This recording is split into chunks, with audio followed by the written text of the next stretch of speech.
entrer en résistance, ça n'est pas simple. C'est encore moins simple dans un pays où la société a pour habitude d'attendre pratiquement tout de l'État. Qu'est-ce que la puissance publique attend pour se décider à se mettre en œuvre? Or, en 1940, la France se trouve dans une situation, je dirais, qu'elle n'a jamais connue. Pour retrouver une situation identique, il faut remonter à la guerre de 100 ans. En 1940, il y a assez peu de gens qui ont des souvenirs précis de ce qu'a été la guerre de 100 ans et de ce que les populations ont pu vivre. Le pays s'est littéralement effondré en un rien de temps. Pourquoi résister? Comment décider de résister? C'est probablement dans les 42 ans que j'ai passé à enseigner l'histoire, le sujet le plus difficile que j'ai à transmettre. À chaque fois qu'un élève ou un étudiant m'a demandé « mais pourquoi ces gens-là ont-ils résisté ?»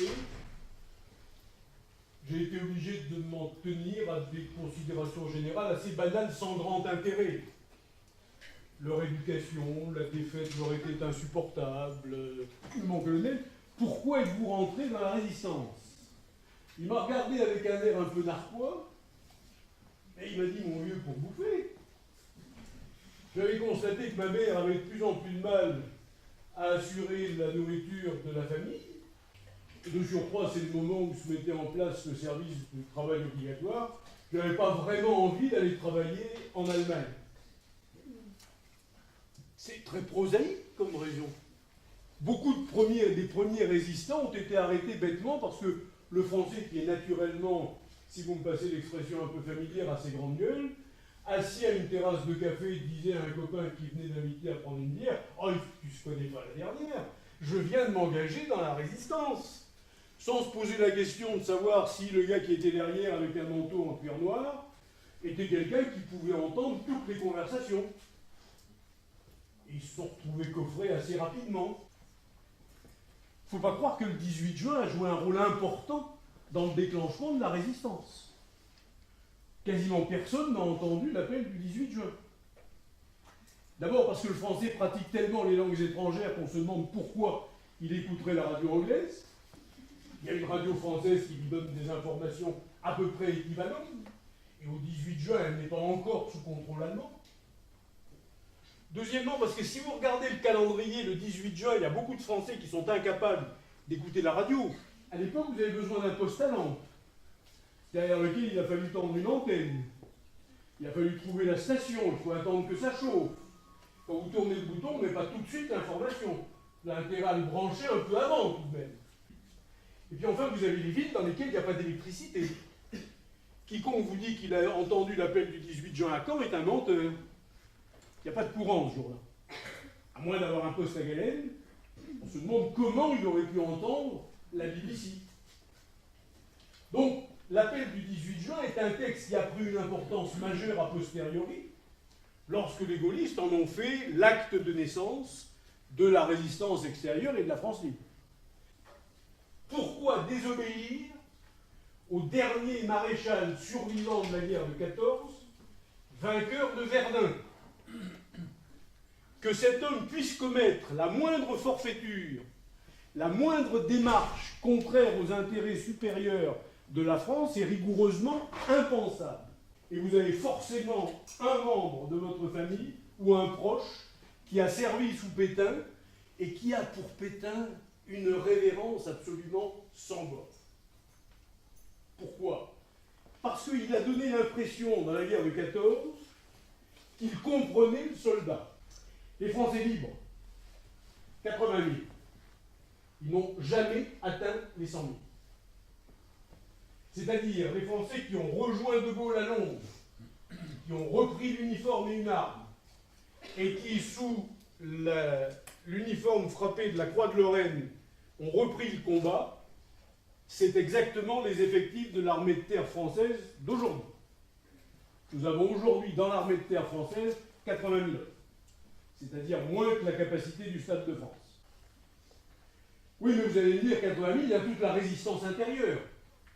Alors la résistance intérieure, très difficile à calculer. N'oubliez jamais que les statistiques n'ont aucune valeur. Il y a une catégorie en particulier qui est très certainement minorée, c'est la catégorie des paysans. Difficile pour un paysan de s'engager dans la résistance. Dans les campagnes, tout se sait, tout le monde se connaît. Le moindre mouvement qui sort de l'ordinaire est immédiatement repéré par un membre de la communauté. Par contre, ces paysans sont essentiels pour l'aide indirecte qu'ils ont apportée à la résistance.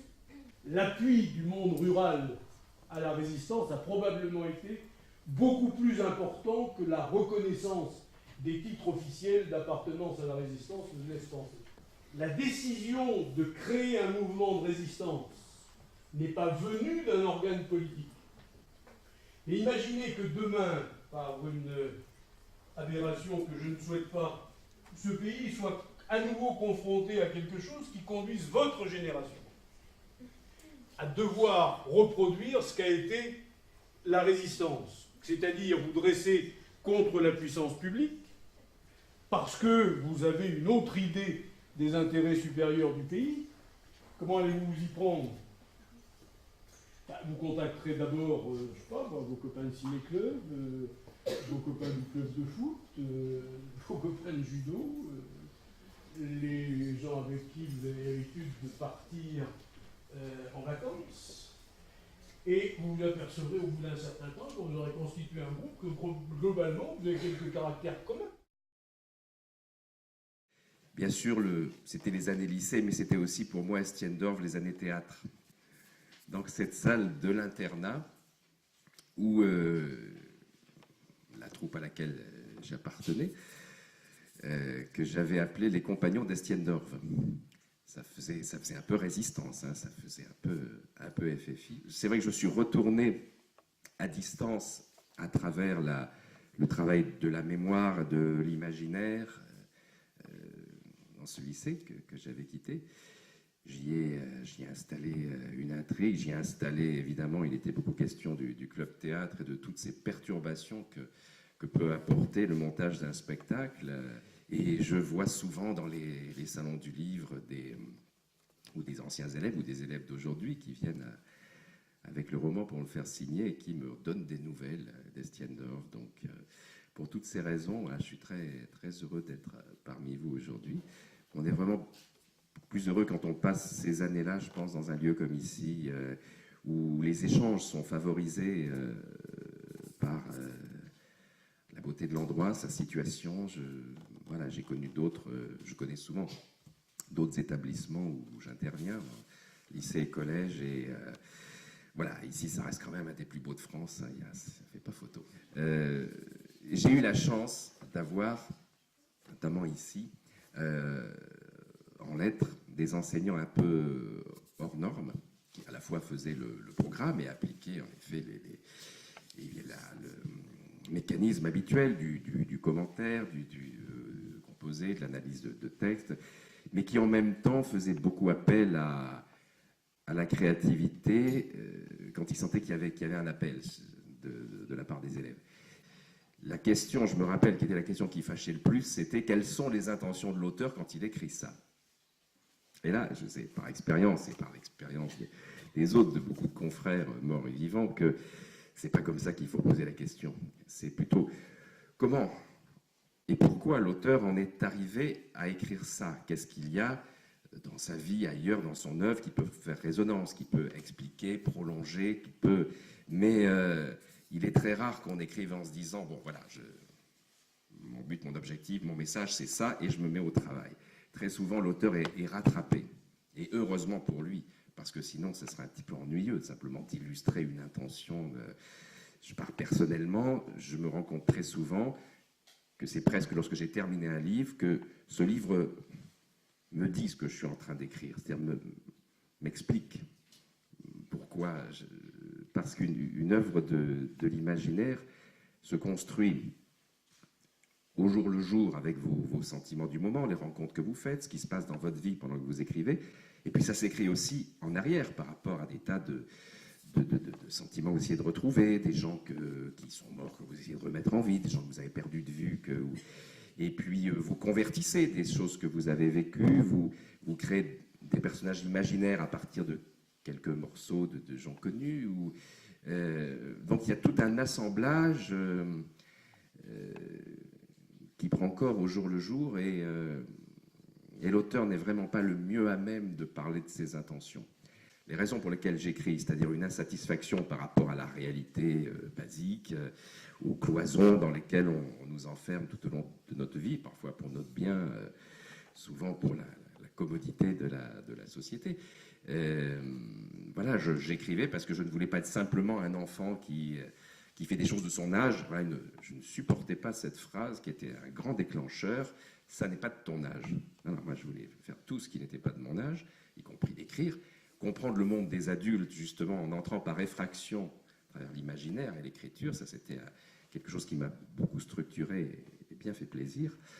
On se venge parfois quand on écrit. On se venge, on élargit la réalité, on la rend plus drôle, plus supportable, plus excitante et plus dure parfois aussi. Je me donne beaucoup de mal pour qu'on ne sente pas l'effort quand on me lit. J'aime bien quand les gens me disent « vos livres, ça se lit tout seul ». Je veux dire que c'est un énorme travail pour arriver à cette fluidité, ce naturel qui n'est pas naturel, qui est un naturel de travail. Vous savez tous que vous avez des idées, vous avez quelque chose à dire, ça paraît clair, ça paraît évident, vous couchez ça sur le papier, waouh! Pourquoi c'est si compliqué? Pourquoi il n'y a pas les mots qui répondent à ce que j'ai envie de dire? C'est un vrai problème que je me pose comme vous à chaque fois. Le premier jet est toujours quelque chose de plus compliqué, de plus long, de plus flou. Et après, il faut travailler cette matière-là jusqu'à ce que ce soit aussi simple que l'idée qui vient en tête, qui dit « tiens, ça c'est génial ». L'écriture elle-même, c'est 9-10 mois, quoi.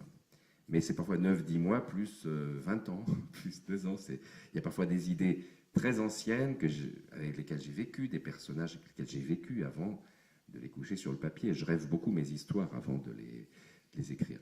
Par exemple, Jules, l'histoire d'un chien d'aveugle et de sa maîtresse, c'est une idée que j'ai eu envie de traiter quand j'avais 14 ans. Quoi. Donc je prenais des notes, et plusieurs fois, j'ai commencé le livre, j'ai essayé d'en faire un film, ça m'a revisité plusieurs fois, c'était vraiment important, mais il me manquait toujours quelque chose. Et puis il y a eu un déclic, il n'y a pas longtemps, il y a quoi, peut-être 2 ans, 3 ans, je me suis rendu compte que pour bien parler d'un lien, il faut souvent que ce lien soit brisé, ou qu'on ait envie de le reconstruire. Et l'idée de prendre un chien d'aveugle en chômage technique, parce que sa maîtresse a retrouvé la vue après une opération, je me dis, ben voilà, ça va me permettre de parler du rapport entre l'aveugle et son chien à un moment donné où ce rapport s'arrête et où le chien déprime parce qu'il perd sa raison d'être, il perd ses repères, il perd tout. C'est l'horreur que sa maîtresse n'ait plus besoin de lui pour voir. C'est la vie d'Honoré d'Estienne-d'Orve et l'œuvre de Didier Van Kovelaert qui nous ont donné la réponse. Le premier est résister pour être fidèle à ses convictions, pour être lui-même et pour nous permettre d'exister. Le second s'expose à travers son œuvre. Il nous montre la force de l'écriture, le rapport vivant entre l'auteur et le personnage, l'écriture révélatrice de l'identité, l'amour du théâtre. Tous deux se rejoignent donc dans cette foi, dans les hommes et dans la vie, et leurs idées vont dialoguer aujourd'hui. C'est pourquoi ce spectacle s'intitule « Résister pour exister, écrire pour vivre ». Et les acteurs, inquiets de jouer devant vous, assumeront eux aussi leurs conditions humaines et vous souhaitent une bonne représentation. Les bons hommes là-bas attendent la relève. Au long pourrissement des entonnoirs noyés. Tu n'en reviendras pas, toi qui courais les filles. Déjà, vous n'êtes plus que pour avoir péri. Moi, à 12 ans, je gagnais ma vie. Je ne suis pas allée à l'école plus de 15 jours. Ça me paraissait tellement idiot. Je m'échappais la nuit pour aller dans les rues, devant les théâtres, les music-halls, et je me suis mise à écrire des sketchs. Oui, et je suis allée les présenter dans les cafés-concerts. Les cafés-concerts. Je dois vous raccompagner chez vous. Chez moi? Oui, à Yerguise. C'est ce qui est écrit sur vos papiers. Parlez-moi d'Yerguise. Qu'est-ce que je vais bien pouvoir lui raconter? Vite, vite, il attend. Ah oui, la légende des hommes gris, cette histoire du chapitre 12, dans le livre que m'a donné Monsieur Giraudy, le prof de géo. Je viens de la vallée des hommes gris, une vallée secrète, inconnue du monde. Je suis restée 18 mois dans le plâtre à écrire un livre d'amour. Comme j'avais eu ma photo dans le match, il a été publié. Mais vous aviez fait des études? La mère de Rilke disait à son fils, Rilke, le poète, Oui, celui qui est mort piqué par une rose. Tétanos. vous savez ça? On avait des cours d'hygiène au lycée agricole. Sa mère lui disait, tu vois, si tu avais fini tes études, tu ne serais pas obligé d'écrire des livres. C'était pour répondre à votre question. Je vais mettre le narrateur en ellipse et faire matcher les flashbacks en images récurrentes. Vous avez raison. Vous avez compris ce que j'ai dit? C'est pas parce qu'on essaie de faire pousser des fleurs dans le désert qu'on est forcément con. Je suis marié à une intellectuelle, madame, depuis 10 ans. Merci à vous d'être parmi nous ce soir. C'est la fête, c'est la fête du cinquantenaire du lycée et nous devions de faire quelque chose de beau ce soir, agréable. Donc je remercie chaleureusement les notes qui se présenteront tout à l'heure, notes de voyage, d'être parmi nous. Je remercie l'ensemble des personnels du lycée et des personnels qui sont venus au lycée et qui nous font l'amitié de venir, ex-professeurs, ex-proviseurs, merci à tous. C'est un moment, je dirais, familial, nous formons une grande famille, et sachez que c'est très, très important de vous avoir ce soir dans ces circonstances. Merci à tous et une excellente soirée. Alors bonsoir à tous, je me présente, je m'appelle Laurent Gaudry, je ne représente pas à moi tout seul le groupe Notre Voyage, c'est sûr, nous sommes 5.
Je vais appeler à mes côtés le flûtiste de notre groupe, Henri Mata.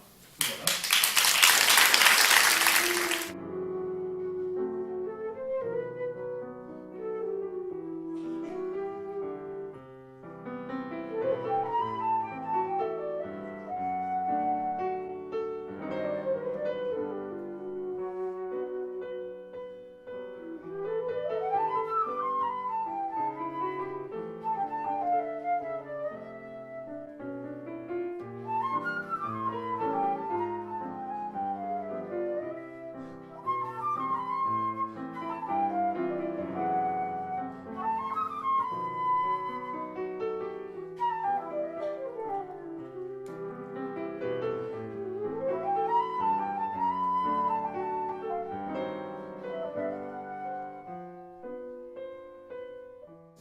Nous invitons à nos côtés 3 grands musiciens. Seb à la batterie, applaudissements. Laurent à la guitare. Et Jean-Pierre à la contrebasse.